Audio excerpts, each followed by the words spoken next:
আজকের ভিডিওটা মূলত আমার প্রিয় ছাত্রছাত্রীদের জন্য।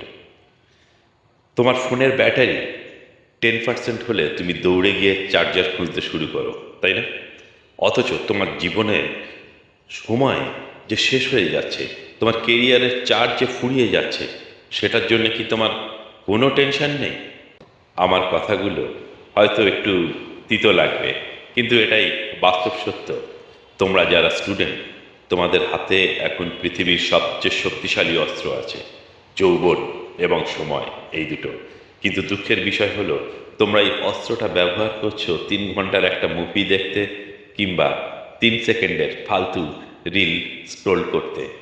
তুমি যখন সোশ্যাল মিডিয়ায় অন্যের ভেকেশনের ছবি দেখে দীর্ঘশ্বাস ফেলছো, ঠিক সেই মুহূর্তে তোমার কোনো এক প্রতিযোগী বা কম্পিটিটর লাইব্রেরিতে বসে নিজের সিলেবাস কিন্তু শেষ করছে।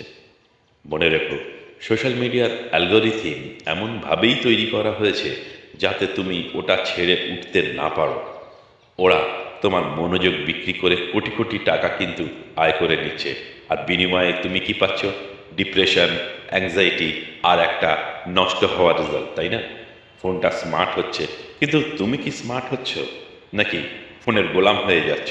নিজেকে প্রশ্ন করো, আগামী 5 বছর পর মানুষ তোমাকে তোমার ইনস্টাগ্রাম বায়ো দিয়ে চিনবে, নাকি তোমার ব্যাংক ব্যালেন্স আর পজিশন দিয়ে চিনবে? উত্তরটা কিন্তু তুমি জানো। যদি স্বপ্নের প্রতি তোমার বিন্দু মাত্র মায়া থাকে, তাহলে এখন ঠিক এই মুহূর্তেই একটা কাজ করো। এই ভিডিওটা শেষ হবার সাথে সাথে নিজের ফোনের ডু নট ডিস্টার্ব মোডটা অন করো, ফোনটা দূরে রাখো এবং বইটা খুলে বসো মাত্র 2 ঘন্টা। নিজেকে প্রমাণ করো যে তুমি ফোনের চেয়ে অনেক বেশি শক্তিশালী। গো বিল্ড ইউর ফিউচার নাও।